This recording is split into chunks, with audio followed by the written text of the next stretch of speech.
Well, as episode 26 of the second season of Exit Philosophy begins, Griff and I are geographically far closer than we usually are. We are both coming to you from beautiful, lovely Oakville, Ontario, and we hope that you had an amazing Canada Day, lovely long weekend. Summer is here. It's cottage season. It's baseball hot stove season almost. And that's not necessarily as exciting for Blue Jays fans as maybe they hoped it would be when the season started. It's feeling more like a sell, whatever that looks like, than a buy. But nonetheless, Griff, here we are on Tuesday, July the 2nd. So one day late because obviously the holiday and the Jays played a day game, the annual home Canada Day game. So we thought we'd push it back a day. 8 games under 500. 8 games out of the third and final wild card spot in the American League, a bunch of teams in between them, and hoping against hope that something turns around here soon. And even the most devout optimists have to be wondering, if not like starting tonight, when? Yeah, it started, and I think everything you're saying about this fan base and about this team. When you look at it, they're 8 games under 500 as we speak, and we both agree that they would need 2 10-game win streaks to reasonably feel like they're back in any sort of a wild card race. And if they can't do that, which there's no indication that they're about to go on a streak, then what I saw yesterday at Rogers Center could be a sign of a deteriorating fan base support as the season winds down. I mean, I posted a photo on at first pitch, and I've been to dozens and 50 Canada Day games, and the number of empty seats at Rogers Center was alarming if I'm a front office member of the Toronto Blue Jays. And it's a sign of a fan base that is finding it has something better to do on a beautiful, sunny, warm summer day, July the 1st holiday. And when I posted, there were a lot of fans checking in with excuses about why this was happening and how it's understandable. But like I said, I've been at 50 Canada Day games, and I can't remember anything this early in the season where fans seem to have given up on their team's prospect. And like, it's not like sections up in the corners of the stadium were empty and not sold. It's pockets of seats that are sold that are in the season ticket base, and the upper deck. There's people in the top rows, and there's empty, almost full sections below them. So if I was Mark Shapiro or Edward Rogers, I'd be alarmed at this, because it translates, and as the season goes on, as we wind down farther into the dog days of August and then September, if the Blue Jays aren't in the race, which it certainly looks like they're not going to be at this point, all of the defections of fans that would normally be coming out at those time of year. I mean, you think back to 2015, and that was the ultimate in August, September attendance. But you look to a deteriorating fan base in the final 2 months of the season, and it just doesn't end on the final day of the 2024 season.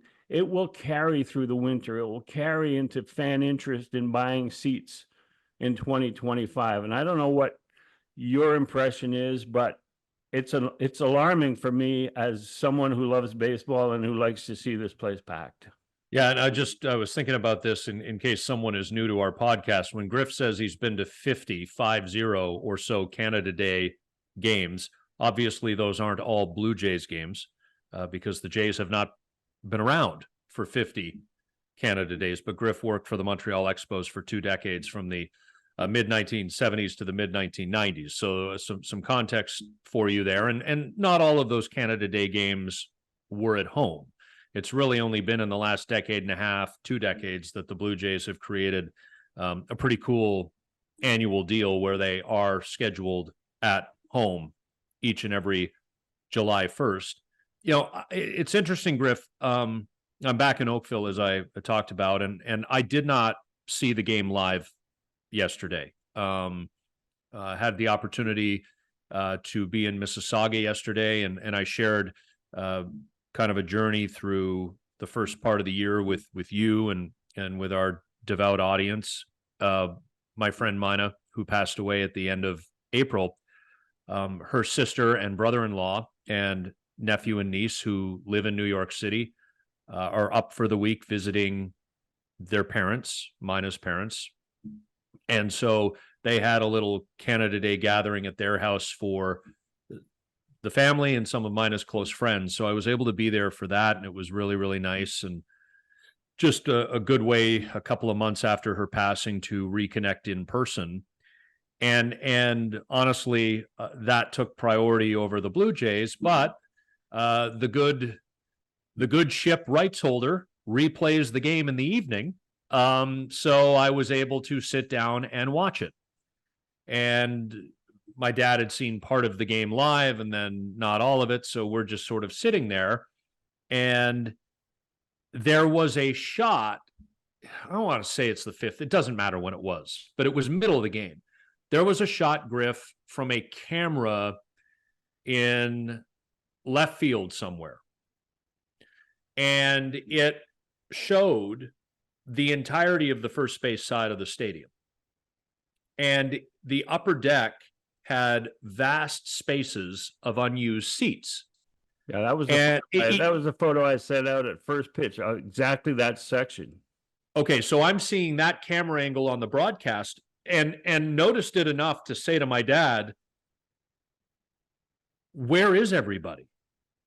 And his response was, "Well, they announced 39,000 something. So the tickets were sold for the game on Canada Day." And then I was like, well, okay, well, maybe people are there, and we know they've got all the social spaces out in the outfield now, so maybe people are congregating, having a beer, sort of doing the standing room deal and bouncing about and enjoying the environment. But on second thought, pretty quickly, I'm like, not that many seats that I just saw would be empty if people were doing that. Now, the other thing is, it's a Monday. It's not like a Wednesday or a Thursday. So there's a possibility that there are cottage goers who might attend theoretically a Wednesday Canada Day game or a Thursday before they go up for a weekend, who decided not to come back to Toronto for the end of weekend holiday game. There could be 1,000 reasons, Griff. Just that one point. Those are season ticket holders. They have their tickets. They choose to do something else. But the alarming point is that they can't give those tickets away. Those are empty seats. Right. The tickets are sold 39,265, which is the fifth highest attendance in 2024. But the alarming part is that nobody's in those seats. Yeah. So there's no parking, there's no merchandise, there's no food concessions, there's no beer sales.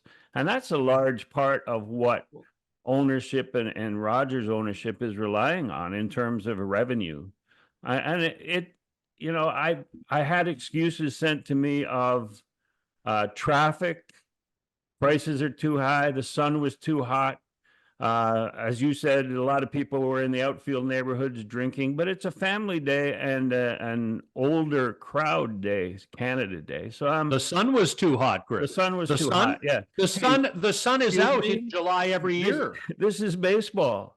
Are you so softened by the Sky Dome, by a roof, that when they open it up in the summer, it's too hot, so you're not going to go? But we've been to plenty of sold out Canada Day games that open roof, sunshine, hot. The greatest was, I don't know if you were there or remember, the 1997 Expos at Blue Jays, and Jeff Juden with the Expos, big 6'9", nothing. Oh, I remember. Pitcher. He comes in and he beats Roger Clemens 2-1. Couple of great pitch games. and the crowd was just hopping, and the scoreboard had special attractions like Alfredo Griffin and Gord Ash dressed like Newfie fishermen, Yeah. playing all Canadian folk songs and stuff. It was tremendous. The Correct me if I'm atmosphere was wrong, so Griff. good. Yeah. Correct me if I'm wrong. Did Juden? I think I was at that game. I'm pretty sure I was at that game. Did Juden not get a standing ovation from the entire crowd when he was pulled from the game in the 7th or 8th inning or whenever it was? Like, he pitched so well, didn't matter who you were cheering for. The Yeah. place went nuts for him. Yeah. And the funny follow up on that, because they had come in for 3 games, the Expos had, and I had written a column about dissension in the ranks and blah, blah, blah. This is when I was writing for the Star, and I was controversial. Plus, I knew a lot of people in Montreal, and I had just 3 years earlier left the Expos.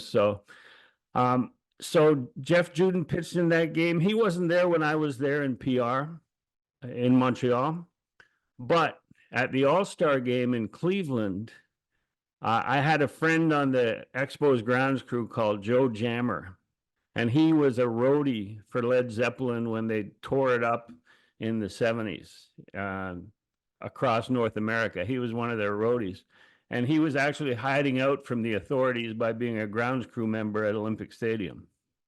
It's an interesting story. Yeah. And I feel like that's a podcast episode in the future. So he's also in a rock band himself, and so he befriended Jeff Juden, who played the guitar. So Juden is entertaining at the All-Star Game Gala on the Monday. He didn't make the team, but he brought his guitar, and they allowed him to play on the All-Star Gala in Cleveland. And so Joe Jammer introduces me. And this guy at 6'8" wants to fight me because of the column I wrote when they were in town. And I'm going, holy, what have I gotten myself into here? Hey, at least you knew you were famous. But I was thinking of giving it up because I like people to love me. Yeah. That's the most important thing, right? And of course, when you're writing sports media, you expect everyone's going to love what you write. Was Jeff Juden not traded to Cleveland later that month, or was that the following year? I think it might have been the following year after they probably Mark Shapiro and those guys probably saw him playing at the gala and said, we need to get that guy. He's got to be ours. We need him. And now that we've covered Jeff Juden, Griff, I'll go back to permanently confusing Jeff Juden and Dave Burba for the rest of my life. I can't figure that one out. You would have to explain that, but we don't. Just similar names, right? Like 2-syllable, 5-letter last names, kind of big, bulky guys who were okay at best pitchers, but we'll let that one slide. Yeah, Griff. Another excuse that fans were giving is it's the Astros, not the Yankees. If it was the Yankees, it would have been sold out. The friggin' Brewers were the opponent 10 years ago. Remember, didn't Edwin walk that off, or was that the next day? I can't remember. But Edwin walked off. I think it was the Canada Day home game, and then the Jays went west or something. Yeah, because we went to Oakland for the 4th of July right afterward, and that's when Oakland got Samardzija and John Lester. Yeah. Edwin walked off Canada Day against the friggin' Brewers, a National League team from Wisconsin. Nobody cared about them either. And they filled the place. Right. Anyway. Oh, God. Yeah. So that is a concern that all of the renovations that have been paid for to make the stadium into a ballpark, if this continues on the field for the Blue Jays, they might have trouble filling the place. And we both know, and we've talked about it, is that you see the repercussions of a bad season the next year, because people bought tickets for this season expecting that it would be another 89 to 95 win season, and that they would be in the running, and that they would be a wild card and finally win a wild card or a postseason game. So if that doesn't happen, and if this spiral downwards that the Blue Jays are in continues, you'll see it next season. You'll see it in the off season as they try desperately to sell all that high price inventory we keep talking about on Exit Philosophy and the dining club memberships. You'll see that. So next year is when you will see the results of the debacle that's happening this year. And Griff, it speaks to a broader concern. The team has made it clear and has relatively consistently held firm to the fact that Ross Atkins is the one who speaks to the baseball side of things, and Mark Shapiro is the one who speaks to the business side of things. And they've got those fancy suites underneath home plate in the newly renovated area. The outfield was done a year ago. We all know that. So when I say newly renovated, it is all newly renovated, but the more recently newly renovated area. And it would be time, because we heard back in March and April about delays to some of those party suites opening. It would be time for Mark Shapiro on the business side to address that, because it is July. So those are supposed to be opening soon. And if there are concerns about some of the attendance figures, that is a business issue. And you would expect the person who speaks, the president and CEO, to the business side to want to maybe answer a question or two about that. Of course, if he were to make himself available, there would be questions about his general manager and Ross Atkins' future with the team, which at this particular juncture, he probably doesn't want to answer. But Mark Shapiro is responsible for what happens on the baseball side of the equation, because he makes the decisions on who it is who makes the baseball decisions and signs off on baseball decisions. So this whole thing, like, I'm kind of separated from this, I just don't buy it. And this has not gone according to anybody's plan, Griff. And I'm now repeating myself, but I will say it again. It is possible. It's July the 2nd as you and I talk. It is possible that we are less than 1 month away from firmly saying, because one of them has been traded, that the Vladimir Guerrero Jr. Bo Bichette era has ended in exactly 0 playoff game victories. Now, I don't think Bichette's going to be traded, and I know Bo told Hazel May on a pregame show last week that he would not be surprised if he was traded. I don't think he gets traded because, one, to trade him would be to admit failure, and this front office will be the last of anybody, internally or externally, to admit that this era has been a failure. And number two, trading Bo, or Vlad as the case would be, but we're talking about Bo here, would signal a more full-scale rebuild than a so-called retool. And if you were going to raise this thing to the ground, what gives these current people in this front office the right to get a second shot at building it back up? So if you're going to raise it to the ground, you may as well clear house. That's why I don't see Bo Bichette or Vladdy, but specifically Bo, getting moved by the deadline. Yeah, just to correct one detail, it was not Hazel on a pregame show. It was a drive-by comment. She was okay. She had tweeted. By, okay. She was walking by his locker and said, "Hey, the talk is about," and that's when he gave the quote, and Hazel tweeted it out. And I saw it on Twitter. Yeah, and it got a life of its own, obviously. But yeah. in terms, I mean, we've talked on Exit Philosophy, and I've always maintained that a team that wants to contend and contend in a sustainable way needs to build with 2 cornerstone homegrown athletes. And to me, that was always Bo and Vlad. And so my conversation through the last 2 years has been, when are they going to make a legitimate offer? And I could see no offers being made right now because of the flux that the players union and ownership is in terms of, do we sign more players? like Shohei Ohtani, or do we sign those short-term deals that are 3 years with opt-out free agency again? And so I can see right now that there's no advantage on either side, either the players or the Blue Jays, to concluding any negotiations with Bo and Vlad. We've gone over a list of teams that might be able to use Bo Bichette at his best. We have not seen him at his best this year.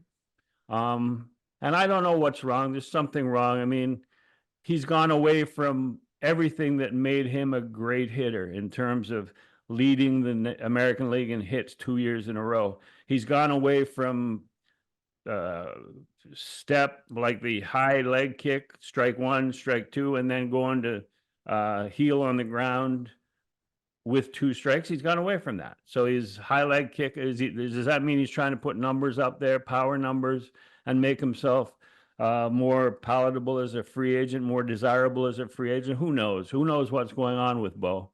But I disagree with you, and I think that Bo might be traded. Like, of the 2 guys, there's no reason in the world why Vlad would be traded. There's no reason.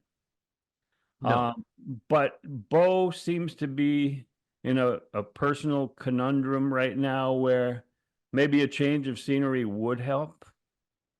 This team, the 2 cornerstone approach to being sustainable is not working at this point.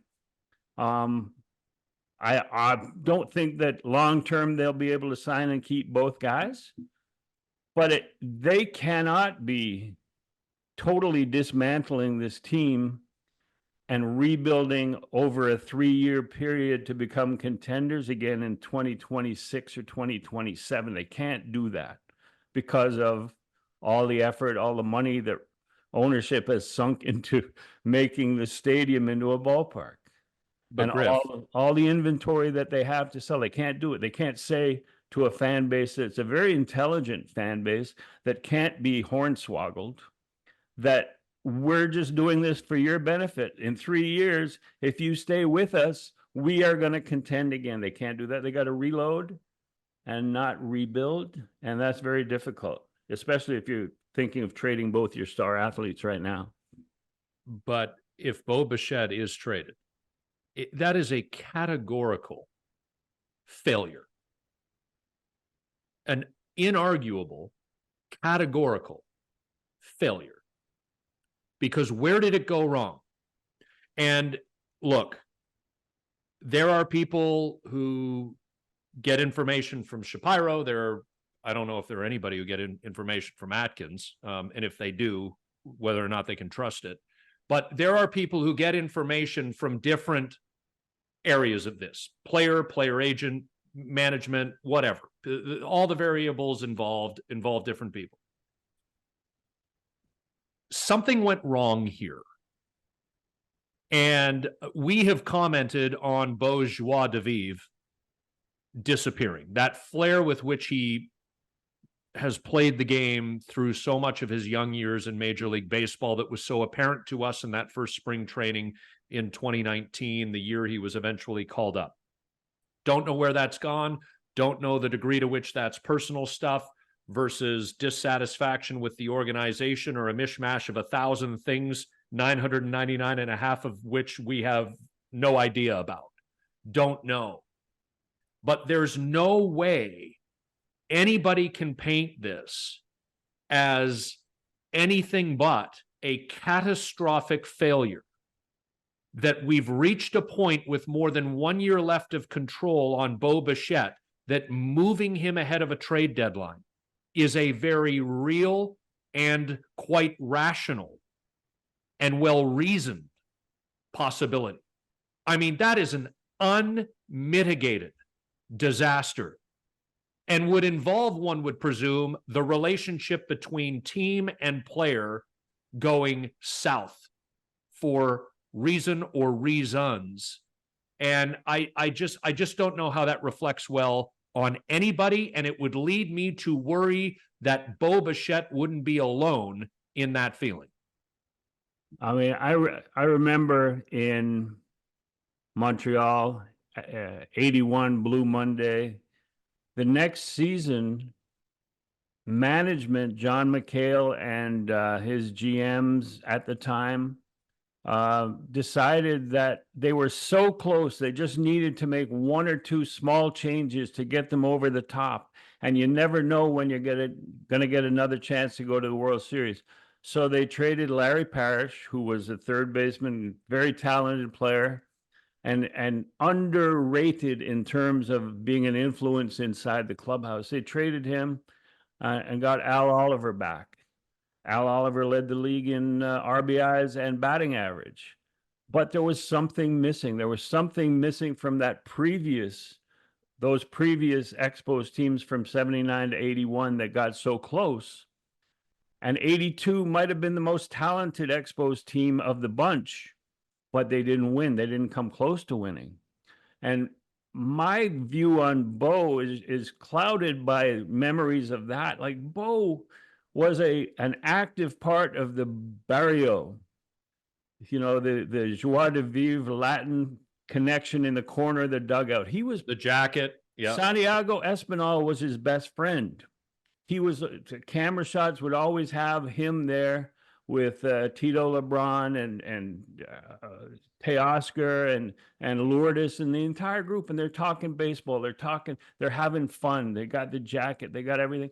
And then somebody in their infinite wisdom decided this isn't how we're going to win. We've come so close, but clearly they're not taking it seriously enough.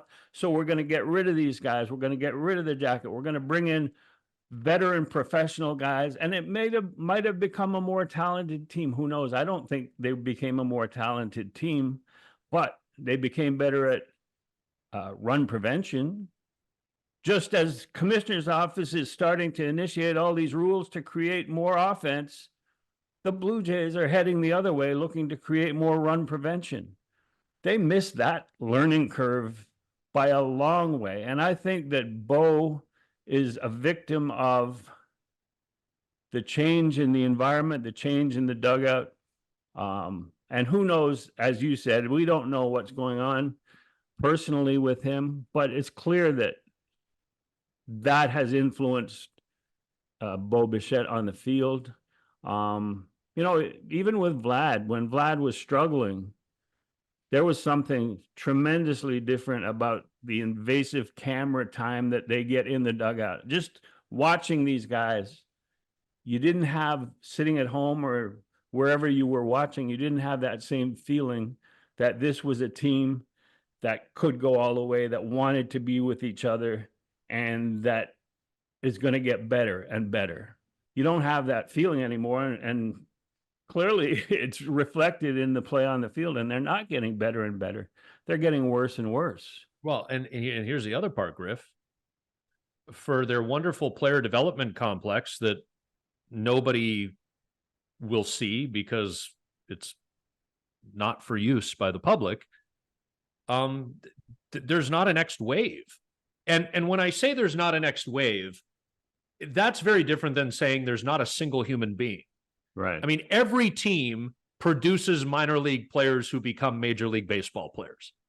But when I'm talking about a wave, I'm talking about a player development pipeline that produces a groundswell of young players that have one of two functions as they inch toward the major leagues. Number one, they graduate to the major leagues and they become cheap, controllable players who hopefully outperform by a large amount the very relatively little money they're making in the early years, particularly the pre-arbitration years of their career. Or number two, they become trade chips so that you can take your current core and supplement it with plus big league players, and you trade prospects to selling teams in order to acquire those guys. An additional, to your point, an additional aspect of it is that these young players that are coming out of the pipeline of your organization, as they knock on the door and are able to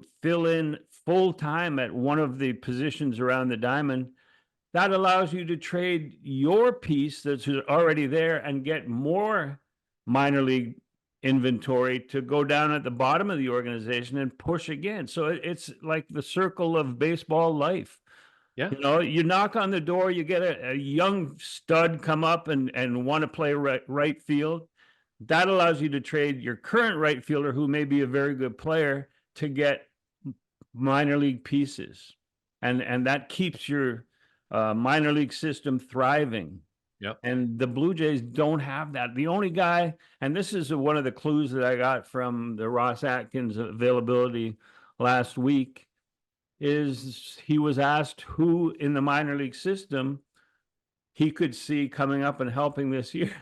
And the only guy that he mentioned was Leo Jimenez, who's a shortstop. And so, being the Sherlock Holmesian guy that I am, I said, oh, wait a second, who's playing shortstop right now? Like, you wouldn't mention a guy's name if there was no chance that he was going to come up.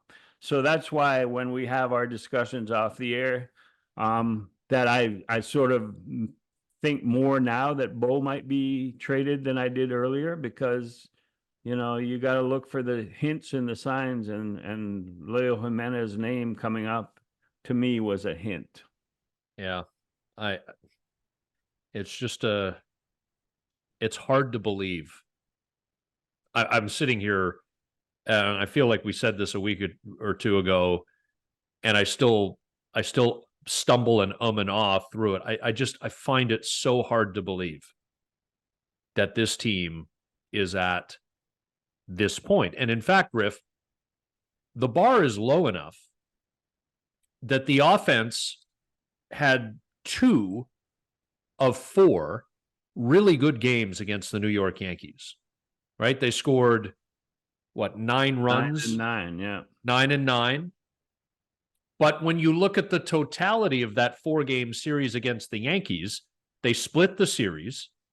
And they're not chasing down the Yankees for the division, but they would like to believe they have eyes on a wild card spot. So you've got to win ball games regardless. The split with the Yankees garners them no gain in the standings. And the bar is so low that it felt like they'd come to life a little bit. And yet they were outscored 29-24. In the 4-game series that they split with New York. And, you know, George Springer suddenly was hitting balls hard and hitting home runs. And it's like, wow, I mean, maybe he's come to life. And, you know, Vladdy is tearing the cover off the ball and having a wonderful month. And all of this is happening, and they're still losing more than they're winning. Yeah, I think that the one aspect of this Blue Jays team that was promoted before the year, promoted in the offseason, that has not disappointed is the starting rotation. And, you know, we're not talking 5, we're talking the top 4. These guys give you a chance to win every time out there. In fact, when you look at an upcoming series and you see the pitching matchups, which don't mean as much as they used to, you go, well, the Jays have a good chance with these pitching matchups to win 2 out of 3. Then they take the field, and you realize that they can't score against a lot of mediocre starting pitchers on the other team. You know, just you talk about George starting to swing the bat well, and he is. God bless him. He's really made a small adjustment, it seems, and he's back to being. It could be the summer of George coming up. Who knows? But then you look at left field and center field, where there are 2 of the greatest run prevention guys out there. You got Varsho and Kevin Kiermaier. And over the last 5 games since the beginning of the Yankees series, including game 1 of the Astros series, anyone who has played left field and center field, the combination of all those guys, which includes Barger for a game, Davis Schneider, Varsho, Kiermaier, they're combined over the 5 games, 2 for 37 with 2 walks and 18 strikeouts. Now, that when you look at a 9-man batting order and 2 of your positions are giving you that sort of offense, you could score 9 runs in 2 games, but the rest of the time, there's too many holes in that lineup still. Even though Vlad's swinging the bat, Springer's starting to swing the bat, Bo's still struggling, and IKF, Kiner Falefa, now seems to be, who knows how long he's going to be out. We'll find out. But it didn't sound good the way they were describing his knee injury, which happened just before the game started on Monday. So yeah, there's no reason to believe that this team is going to consistently score runs, and the bullpen has allowed 19 runs in the last 26 or 21 earned runs in the last 26 innings of relief. Their top four pitchers aren't there. Swanson's at Buffalo. Meza was DFA'd, and Romano is hurt, and Jimmy Garcia is hurt. So, and Romano keeps having setbacks. Yeah, and he's going to see Dr. Meister on Thursday, which is, we're recording on Tuesday. So a couple of days, there'll be a further diagnosis. So there's no reason to think this team can win 10 games in a row twice the rest of the way. And I appreciate what you say about the starting rotation, Griff. And, I'm not telling you anything you don't know, but I mean, there's such a, maybe not necessarily with the Blue Jays, but there's such an emphasis on seeing pitches in this day and age that you'll often have your starting pitcher into the 100 pitch range by the 6th inning. Yeah. And that will leave 9, 10, 11, maybe 12 outs for the bullpen to get. And that can quickly negate any good work done by the starting pitcher when the bullpen has struggled as badly as the Blue Jays have. So you have this combination of a general dearth of offense. So no matter how well Barrios or Kikuchi, and they have slid a bit, which is not a criticism. I mean, the season's long. You're not going to be 1978 Ron Guidry for 6 straight months. It's just not a reasonable assumption. But whereas Chris Bassett, after a tough start, has been very, very good for a while now. The season's ebb and flow. But if you get a good 5 1/3, 5 2/3, 6 inning start from your starting pitcher, and the game is 1-1 when he leaves because you're not hitting, there's zero margin for error for a bullpen that has a tendency to make error.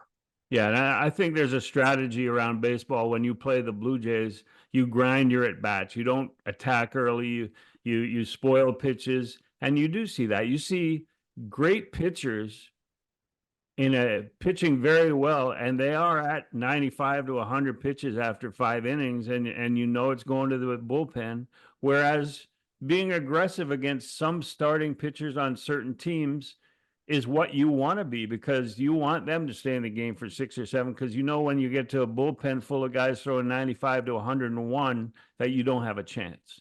And it's the opposite strategy in terms of game planning for this Blue Jays team, because the bullpen sucks. Yeah. That just was not. And I again, there are fair criticisms of John Schneider, but one that's just really hard for me at this point, if I hear it or read it, to accept is, well, why did he go to Nate Pearson in the 8th inning with a 1-run lead? Well, who the hell else could he go to? You can't. It's not like they got leverage guys kicking around. They didn't have Tim Meza completely falling apart this year. They didn't have Eric Swanson you couldn't have predicted the almost impossible spring that he had, and how close he came as a parent to life's greatest tragedy. And then how that led to shoulder problems. And then that led to just general complete ineffectiveness, such that he's now in the minor leagues. You can't, Jimmy Garcia, we speculated, and that's all it was, Griff, but we both said, hey, look, this guy's spinning the ball at a crazy rate, and arm injuries are a thing. He's awesome, but let's hope he pitches 6 months. And sure enough, and it doesn't sound as serious as Romano, but sure enough, it hasn't happened. And it won't happen. He won't be healthy start to finish. And Romano seems like this could be dragging on through most of the summer. I mean, you just can't.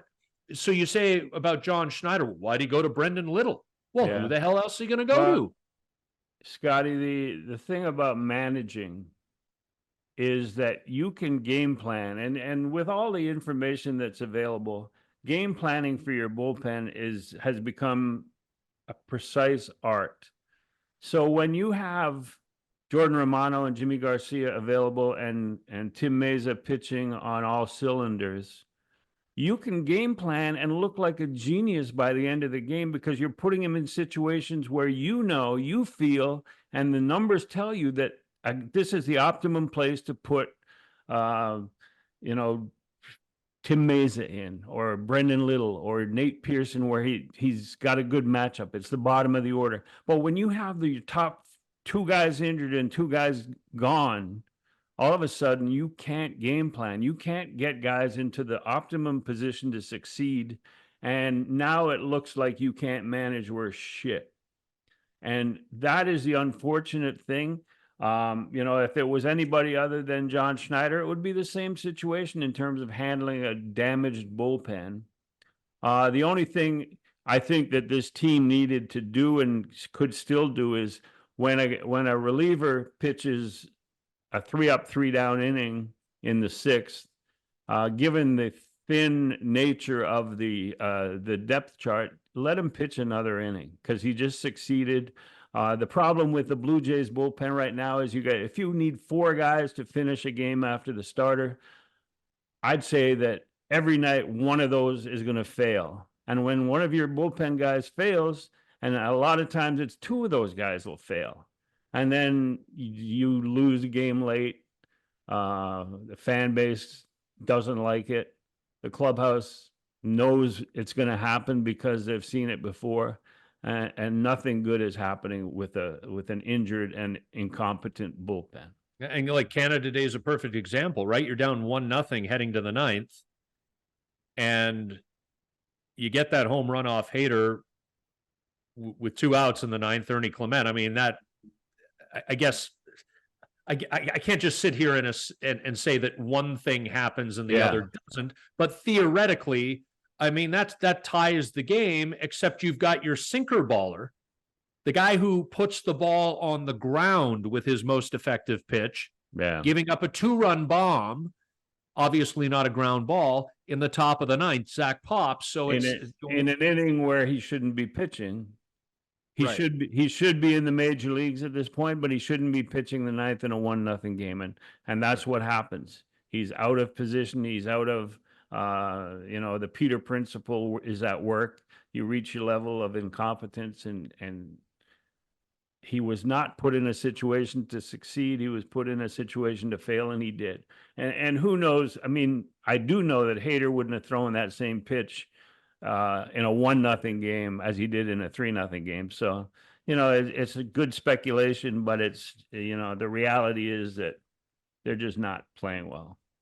No. And I appreciate, because it's a long season, and I mean, what are you cheering for if you're not hoping for the best and believing that the best is possible? But this is just kind of where it's been for a while now. And it just, there's just no sense that it's turning around. They're still losing more than they've lost 10 of 13, and it feels like their offense has come to life. I mean, that's just the truth of the matter, because they've been losing more high-scoring games, Canada Day notwithstanding. The other part, Griff, like, as of Friday, they're out in Seattle. And then they go to San Francisco. And then they go to Arizona. So they've got like a 9-game, 10-day West Coast jaunt. And the Mariners lead the AL West. Houston's trying to close in on them. And you've got San Francisco and Arizona. Now, Arizona, the defending National League champions. But let's be honest, San Francisco, Arizona, you could open up a Webster's dictionary right now and look at the term mediocrity, and they would probably fall somewhere fairly within that definition. But the trips west are always tough. They just are. Yeah. And, I mean, let's look at something optimistic with this team because I feel like I'm depressing myself just by our discussion here in terms of watching entertaining baseball. But Spencer Horwitz has opened eyes. He's been He's a really win good. so far. He is an Yeah, absolute win. and watching the resurgence of Vlad is encouraging, and it's fun to watch. It's fun to Yeah. watch him as he comes closer to the total that I predicted, which was 30 home runs, and you scoffed at me at the time. I believe you scoffed. I'm not sure. I wasn't arguing that he wasn't hitting the ball hard. I Yeah. just said we need a little more loft on this thing or launch angle. We need a chat with Josh Donaldson. Yeah. But you have that, and both of us thought that George Springer could not play anymore. And apparently he Well, just lowered his hands a little bit, and are you begging off that? Are you backing away from I am not going to make declarations off of 5 to 7 days of baseball. Like, it's got to last. Yeah. But I mean, it's not just the power bat. He's hitting line drives, and you can clearly see when they show the comparison to what he was and to what Positive he's doing signs. now. Yep. It's there's a different hand position and everything, and he's buying into it, and that's the most important thing is when a player himself buys into a change. So I think that Kirk and Jansen's away on a paternity leave right now, but Kirk and Jansen are defensively, I mean, they block better than anybody. There's fewer wild pitches and pass balls. They're starting to throw people out on the bases, which they weren't doing at all in the first couple of months. So I'm just looking for positive developments here. In the bullpen, I'm not seeing any. You would need Jimmy Garcia to come back and really stabilize the back end. Yeah. But who knows? And the rotation, every time they go out there, you're gonna get 100 quality pitches out of those guys. Even though Kikuchi came out after 84 the other day and he had more left in him. And I asked him, were you ready to keep pitching? And he said, yeah, he was ready to keep going, but the bullpen was brought in. And I think that if one of your starters on this current Blue Jays team says, I had more left in the tank, you have to believe him, because you have to believe that what you have on the mound is the best that you have at that moment. And when you replace a guy like Kikuchi after 84 pitches with anyone from the bullpen, you're not improving your situation. The guy's fresher, but it's not a better situation. So maybe that's an adjustment that John Schneider and Pete Walker can make. Like I said, if a guy pitches one good inning on 12 pitches, say 12 to 15 pitches, let him go back out there again and then rest him the next day and then bring him back out. Like, you're not saving these guys for 2025 and 2026. You need a solution right now. I think Gosman was tipping the other day. It's not been a great year for him, certainly by his standard, Griff. And you know me, I sometimes love to go back to the extreme old school comparisons, but like Gosman in a way feels like 1986 Dave Stieb. Stieb was awesome in 85, awesome again in 87, 88, and 89, but he threw at nobody's thrown more than 200 innings very much anymore now. Yeah. Bassett hit 200 last year, and it was a big deal. I think Gosman was in the 180, 190 range, plus a handful more in the playoff start that he had. But I mean, he has generally been healthy and logged a lot of innings through the years. And we know that he had the hiccup, didn't really have a normal spring training, some shoulder fatigue, soreness, etc. It kind of feels like maybe this is one of those mid-years in an otherwise very good career. He's just never really gotten it going. Yeah. Moments. The last start that you were referring to, I noticed, I mean, I watched the whole game, and I've seen most of his starts, and it just seemed to me that, and a lot of this has to do with the umpire behind the plate at times. In that game, if he was missing, like when he's pitching well as a starter, he hits that inside corner against left-handers. He hits that line on the box every time with a four-seamer, and he just nails it. In this start, he was either missing 2 inches inside to the lefty, and that was being called a ball, or he was missing 2 inches onto the plate, and that was being crushed. So I think it can depend on the guy behind the plate calling it. I think he was relying so much on fastball sinker and missing with the fastball. I think that more than anything contributed to his lack of success in that game. But I agree with you that this is one of his best years. Kikuchi is having a really good year and with very little results to show. Barrios is always, to me, I mean, even when Barrios had his terrible year in 2022, the team won 21 of his 32 starts. That's ridiculous. Well, He they was wouldn't this year terrible. with this offense. They wouldn't. Yeah, This year. yeah. No, there's no. He needs Yeah. to do it. He needs to do it himself this year, and he's Yeah. doing. So yeah, I mean, Gosman to me is a guy that, and this comes back to what we were saying earlier, is that there's nobody knocking on the door to replace any of these starting pitchers. So as the trade deadline gets here, if you trade Kikuchi, who's on an expiring contract, if you trade him, there's nobody to replace him. I mean, Yariel Rodriguez, who pitched great on Canada Day, by the way, they were trying to make him say such nice things about pitching on Canada Day. Canada is his fourth country. He was born in Cuba, defected to the Dominican, family lives in Florida, and like trying to just force Canada Day on him. And he went, yeah, no, the people here are so nice. They're polite and they're this and they're that. He lives in the Skydome Hotel and just commutes to the clubhouse. I doubt if he's ever been out. Anyway, the people who work in the Skydome Hotel or the Marriott are lovely people. I'm sure that's that's who he's talking about. Yeah, but yeah, this all started on the question of Gosman. But I think that it's not bad to watch the Blue Jays for 6 innings, see their starting pitching, and see them try and scrape a couple of runs and be in a close game. But the end results are not being good, and we've discussed why, and there's not much solution on the horizon for that. And I want to get out in front of this now, Griff, having watched Juan Soto in 3 of the 4 games this weekend.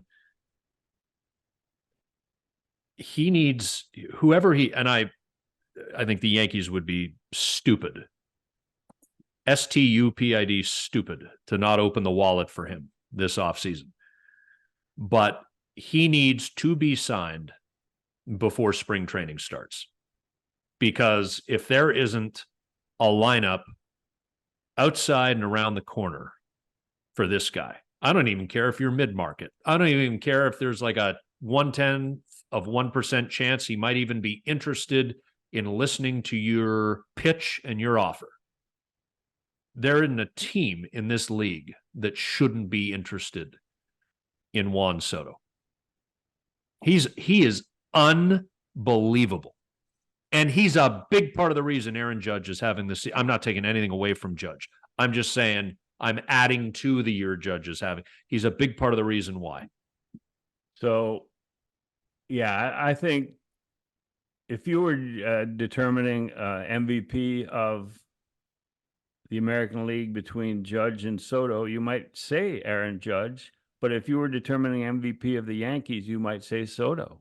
I mean, that's how much of a difference it makes internally, Can you walk Aaron Judge when Juan Soto's on first base every single time? Because Juan Soto is going back to his days in Washington as a kid. He's still a kid, actually. He's like Vladdy's age. He's on base all the time. Yeah, that's one of my favorite stats that gets very little attention. The 1961 Yankees, when Roger Maris hit 61 home runs, he received 0 intentional walks. 0 intentional walks because Mickey Mantle was hitting behind him in the lineup. Similar type situation. But before we wrap up this episode, when you brought the Yankees back into the conversation, my favorite moment of the week was Marcus Stroman not getting the double play ball, and Glaber, and and then yeah, and then like I believe I read his lips, and it was something like effing Volpe. That was my read of his lips. And like then he was removed from the game. And apparently Aaron Judge went over to him and said, "We do not do this with the Yankees." So like yep. screw Marcus Stroman and saying he's a leader. He's not a leader. He's got great stuff. He's useful, but he'll never be a leader. He's in his mid-30s, and this is what you get. So Yeah. God bless Yeah. you, Marcus. Yeah. I was talking to somebody who doesn't work on the baseball side, but works for the New York Yankees, and says Stroman has been a model, cooperative with community endeavors and stuff like that. And again, a New York area guy. I know he pitched in Queens as well for the Mets, but this is the dream team, and it would make sense to be on your best behavior. But I'm with you. I mean, it's those little glimpses, Griff. It's those little glimpses when you see them out on the field, and you're like, people used to yell and scream if somebody tweeted in the media, and everybody would jump to the defense, right? Yeah, you're just a hater. You're not. It wasn't always, maybe sometimes we saw things or heard things. Yeah. That or that may not have things. or encountered things. Yeah, Nat effing Bailey comes to mind. And that did not directly involve either you or me, but it did involve a friend of ours. Just it's that sort of stuff, right? But or I can't be an ace because I'm not 6'7" and white. That's what got me. Yes, I remember that. Yeah. Right. Well, anyway, a lot of bases average a strikeout per inning and don't walk 4 batters per 9 innings. Right. Anyway, those things are both true. We had a lot more to cover here, but I think our time is up, and I enjoyed this one. I'm sure that we didn't encourage a lot of people about the rest of this Blue Jays. Well, but Griff, that's not our responsibility. Yeah. We talk about what we see. I mean, and you did a good job of pointing out some positives, individual performances or general performance of the starting rotation. If this team was 46-38, not 38-46, we'd be having a different conversation. Yeah. They're playing. Who was it? Football or baseball? Your record was that Bill Walsh or Bill Parcells? Your record? Yeah, I heard it was Bill Parcells. I thought it was Dennis Green. Okay, well, your record tells you who you are. Yeah. I mean, your record's your record. All right? I know is practice. You talking about practice? That's Allen Iverson. So we're now off of football and on to basketball. Yeah. How can I make my teammates better by practicing? Which is just the best line ever. Just the best line ever. Anyway, when are you heading back to Nova Scotia? You'll still see either this background or maybe the background of the basement like I was showing in March and April next Monday. So you'll be Tuesday. Is that a tribute to the Blue Jays doing it from the basement? I think you're onto something, Griff. I think we could market that. But I will be here in Oakville for Monday's show. We'll go back to Monday next week. We pushed it a day back this week. Canada Day game for the Blue Jays on the 1st. So we'll be back Monday, and then I'll head back to the East Coast middle of next week. So terrific. We'll have to get together for a beer before you go. We certainly will. We will plan that out, and hope that the Blue Jays fare a little better in the back part of this series with the Astros, and then going to be staying up late to watch some baseball on the West Coast. Oh, yeah. The Toronto Mariners will play host, and that's really what they become. They're both reflections of one another in that they got great starting pitching and their offense struggles, I think that run prevention, the Jays might be a little better, but depth of the lineup, the Mariners have it. And plus they got guys who kill. Cal Raleigh kills the Blue Jays every time he gets a chance. Oh yeah. Including it'll be fun though. It'll be fun. And of course it'll feel like Toronto with the Western Canadians heading down to Seattle. That's always fun, and it was always fun regardless of the Blue Jays record. So with that, we'll put a wrap on this baby and talk to you on Monday. Have a wonderful week, and maybe the Jays will win some games, and we'll have happier topics to discuss. Until then, thank you for listening to Exit Philosophy. Thanks, Scotty. Thanks, everyone, for listening.